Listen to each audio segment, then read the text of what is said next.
Yep. Like as you win more matches, and some people start saying kurofune, Um, about Commodore Perry, and like how it, gets you feeling, and then, we'll ask some other questions, but it's a little bit about the tough side of fame and success. Okay, let me know when we're ready. We are ready. Yep, we can right away. Fantastic. This is Arc 2, Segment 3. So as you begin winning more matches, some people started referring to you as kurofune. Can you tell us about what does kurofune mean, and how does that affect your feeling about being in Japan? it's funny that you asked me that question because that all happened within the 2 years that I joined. And the kurofune thing, I didn't even know what it is. I didn't understand any Japanese. Those things came like way later in my career where they talked about it and I finally could understand Japanese. But Can you start with the like saying like the kudo like kurofune, black ship, which is about General Perry, was it?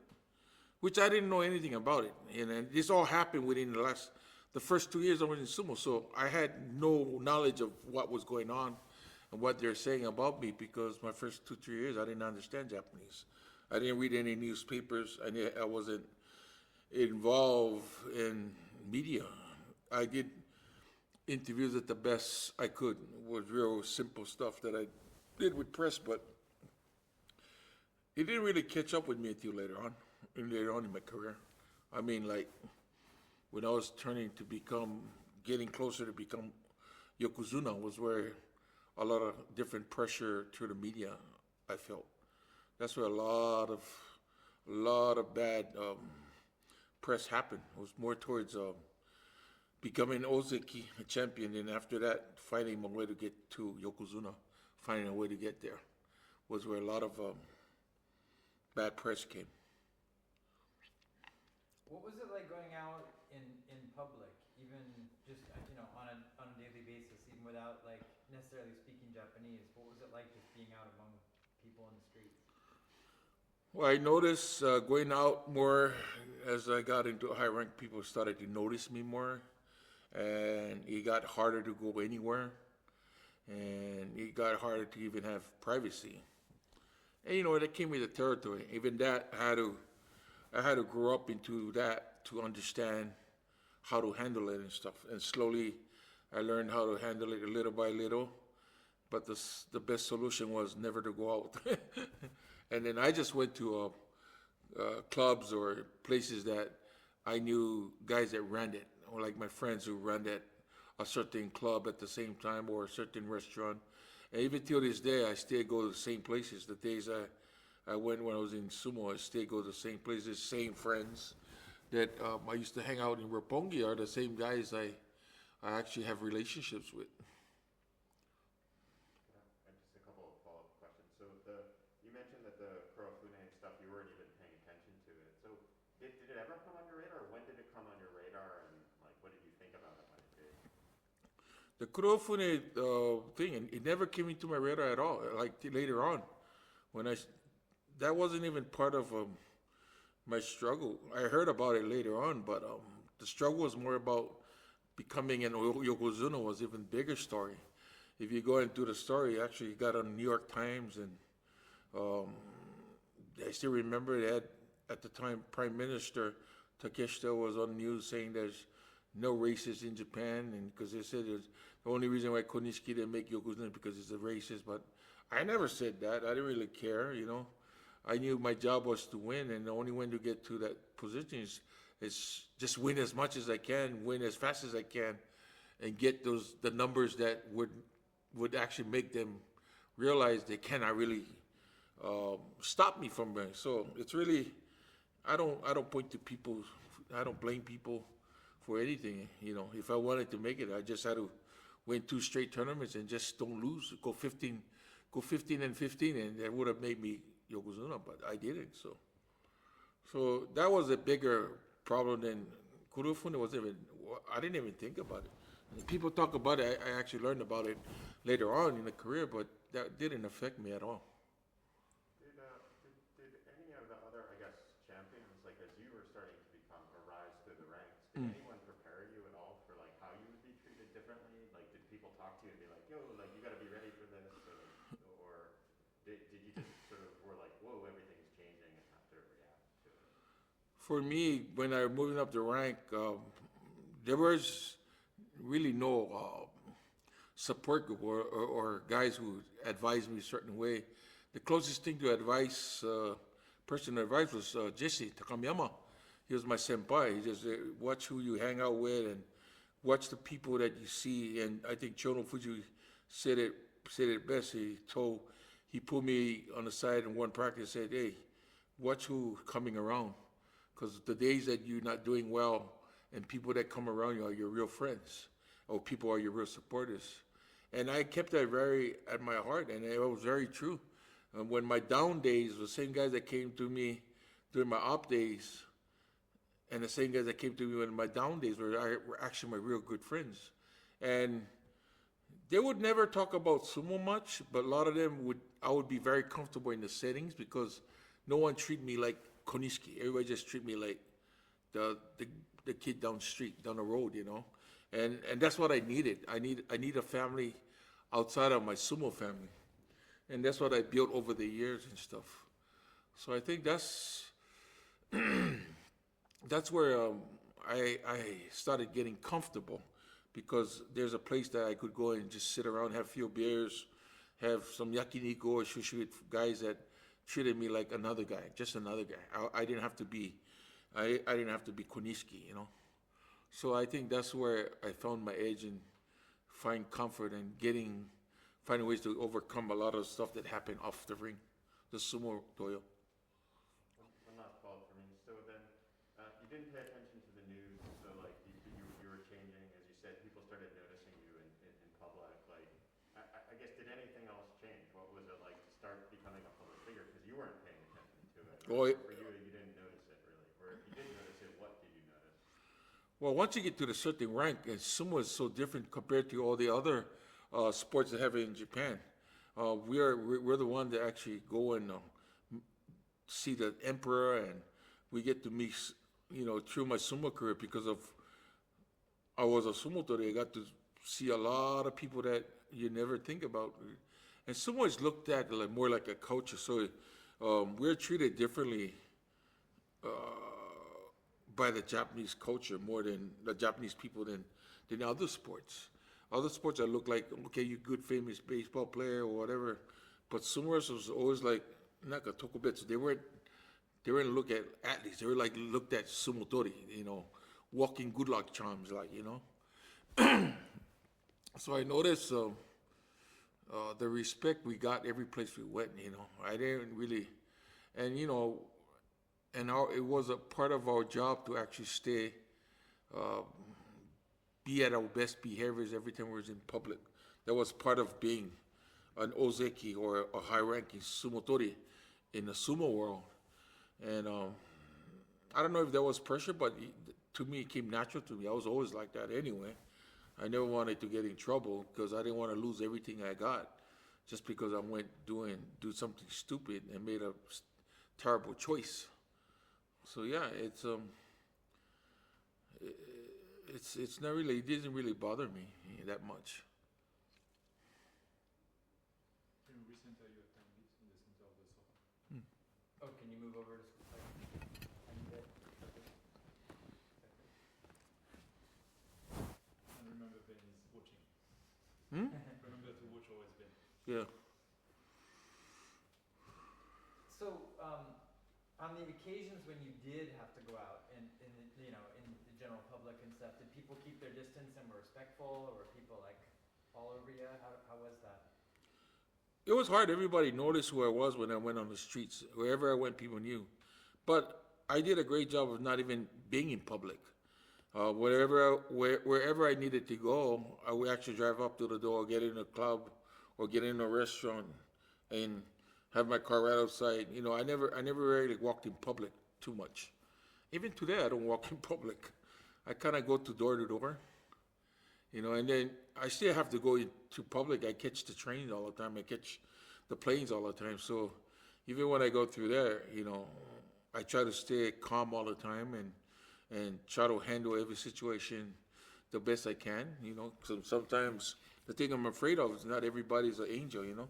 There's some guys who just freak out and do stupid stuff or ask stupid questions, and like it's really up to you to like to how to handle, like, okay, since this guy is asking you dumb question, do you answer him dumb or you just answer him politely and walk away? So you always have to be, even my life right now, it never changed. And the best thing to do is never get in those situations, I think was the best way to do it. People think I go into public, I hardly go into public, hardly. I would never go to a place that I've never been to before. If I go, then I'm going because I know somebody that's going with me. I don't like to deal with stuff like that. And even now, even more after retirement, because of what I do, showbiz and all the other stuff, my wife protects me the best. When I'm with my wife, we do really well together, and she knows how to like kind of protect me. Like there's certain guys that ask stupid questions, she like find a way to like block it in a way that they don't notice it. And it's hard because we always have to try to stay normal. And, you know, sometimes if I was really the guy that was that 18-year-old kid that just came to Japan and stayed that attitude, I would cut a lot of necks, brother, I tell you. I would be broke a lot of necks. I broke a lot of jars in my whole life this past 40 years. I've met people who you just want to reach out and like rip their head off their bodies, you know. But I've learned how to overcome, learn how to try to prevent it as much as I can. You know, the best thing to do is not be there. So even a lot of public events that I would love to go, it's not worth the time if I have to go and always be nervous about who's going to approach me. So it's still part of my life, you know, and I try to go as much as I can, but I love Disneyland. Only went there once, never going again. I love to be everywhere, but it's not worth the trouble. And I feel sorry for my wife because she wants to go to certain concerts. She goes to all I end up just getting the tickets, and she would go with her friends or some of our friends, and I'll never go because I'm a big person. Everybody sees me, you know, and I hate to spoil the fun when people, and I cannot say no. When people ask me a picture or take a photo, and you know, half of the time you have your poor wife standing in there just waiting, and she doesn't say nothing. She just has to go with the flow, and I hate that, so I just don't go, you know. And I love my life. I like the way it is, you know. I'm thinking about some of these encounters with people that would piss you off, you know, to the point where you just want to rip someone's head off. Yeah. And I won't ask you the dumb shit that they said. Yeah. But it might be interesting to hear, like, what advice do you have to people when they see, you know, a famous person and want to go talk to them? Like, how could you coach people and how not to be a total asshole to, you know, well-known people? To me, the best thing to do is be polite, because I'm not talking about everybody. I'm just talking about the unpolite people. You just want to be treated like everybody else. You know what I mean? And there's some guys it's a manner thing, and I don't think it's pointed out to majority of the people who watch. Because if you have sense, then you wouldn't do something stupid. You know what I mean? But you know, I'm saying it because we do travel. And people do drink. People might be doing drugs. People are just making dumb choices with the wrong time, with the wrong person, you know. And I just don't want to get triggered. I don't get triggered no more.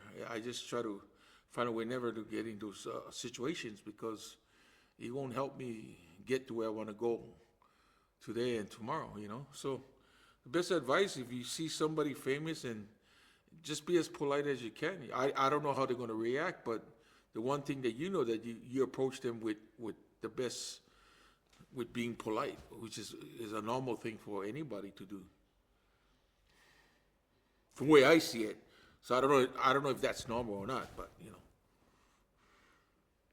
I know some internationally famous people also came to visit the stables, and that must have been pretty exciting. I know we talked about Mike Tyson being one of them, and could you tell us about some of the internationally famous people who came to visit you at the dojo? Or? We have a bunch of people. Mike Tyson was probably one of the most famous ones. Sorry, when you started, can you kind of be like, a lot of like kind of introduce the topic. Okay. A lot of famous people came to the dojo. A lot of famous people has come to the sumo dojo, which is not only sumo ring, but actually the sumo matches and stuff like that. Or I've entertained some famous some people, you know, and then Mike Tyson is one of them. I've met Michael Jackson, Stevie Wonder. I actually hosted Sylvester Stallone at sumo.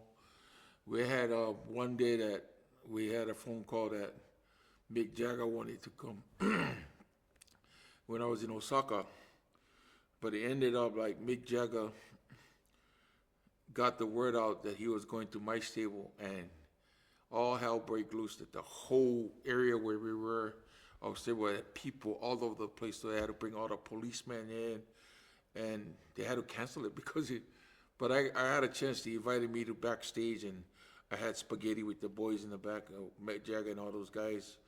So through my sumo career, and one of the most famous person around there, Lady Diana, I hosted her at one of the matches in sumo. So I've met so much people, like names that I forget some of them already. You know, I got a chance to Janet Jackson. We went out to a club together. So much guys, I don't remember. I gotta. I played basketball with Michael Jordan. I got a chance to meet up with Tiger Woods in North Carolina when he came for the U.S. Open. I was actually hosting the TV show for Japan at the time. A lot of people. It's been a crazy life, you know, and very I don't know, lucky, but right place at the right time. A lot of fighters, a lot of UFC fighters, a lot of athletes too, football athletes that came through Japan. We've met a lot. The last big group NBA group I hosted was the Toronto basketball team when they took championships. I hosted them here in Japan. I did a sumo exhibition for them and stuff. Yeah, so I think there's more to coming. What do you think it is about athletes in particular, or fighters? Do you get the same kind of questions from them? Like, what do they see in sumo, or it's just that they appreciate, hey, this is a very intense physical sport, high contact. Like, Well, the biggest thing that all these athletes see when they come and see sumo is the physical part of sumo. And not only that, they realize, as big as they are, the training hours that they train and the flexibility of these guys, none of these top athletes can really do what we do. The splits and all that stretching we do. Funny, I hosted a world-class surfer, which you would think would be real flexible and stuff like that, but he couldn't do the sumo squat, the shiko. A lot of athletes, I know guys at NFL will get paid $20 million a year, they can't even get into a squat position. And so they really respect that, and they're really like tripped out with how much time we put in sumo and how less we get paid compared to them. They have a season, we don't. We have all year round. And our season don't end until we break our leg or break our neck or we retire. So that's a big difference, you know. So when they hear all the stories and how I explain how our sumo world is, they feel good that they're in their profession because they get pampered. They get pampered real good. So that's the thing I think I take out. I've hosted some Major League Baseball players and all that stuff, and they all say the same thing. They cannot believe how flexible we are. And the hours they sit there and I tell them, well, you guys just came in an hour and a half to watch, but this guy's been training since 5:30, and it's already 11 o'clock, right? So you do you multiple that and you see how much hours they just did. Can I ask? I'm not sure how much. Like, I wanted to ask about Mike Tyson and about Princess Diana. Were they like? Could you tell us a story of those encounters in detail, or were they pretty short? Like, No, well, is that cool? Can you tell us about the- meeting Mike Tyson? Or wait, sorry, Alex, did you stop? No, I just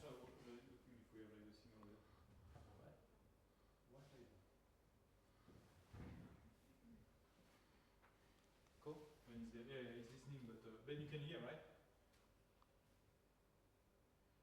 Yes, I can hear. Yeah, okay. Okay?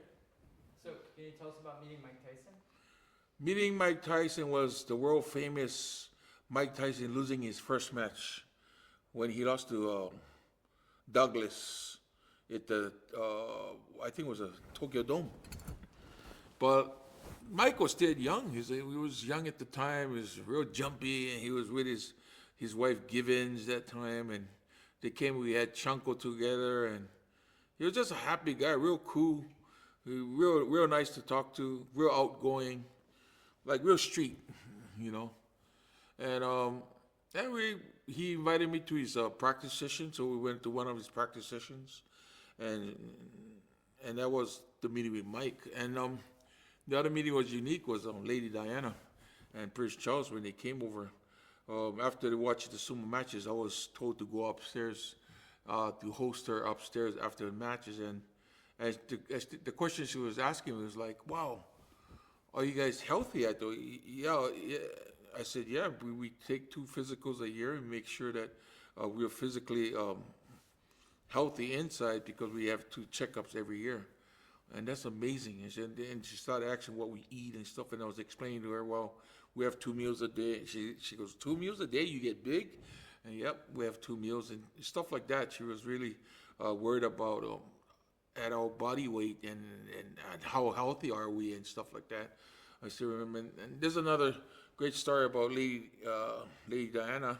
When we went to England, we had a tournament, and I think it was 96, 95 maybe.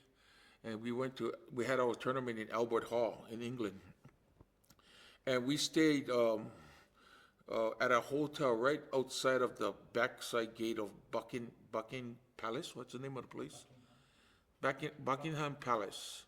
And there's a back entrance to the gate, and was that hotel we staying at the back gate. So I still remember I was walking one day. I was just walking around the area, and actually Lady Diana stopped me. She was driving in her car, that one car they always show her driving, that little car in London. Hey, she said, "Hi, I remember you." And so like, wow, she remembered me from sumo. And so that meeting her in Tokyo and then her stopping me on the street was something to really remember, man. That's cool. I feel like we should bring that back up when we talk about sumo, like diet and stuff. That's really cool. Okay, great. Any follow-ups? Okay, we're good for Arc 2, Segment 3, and we are now moving on to Arc 2, Segment 4. It's 2:54. You want to take a Yeah, it's good. break for a second?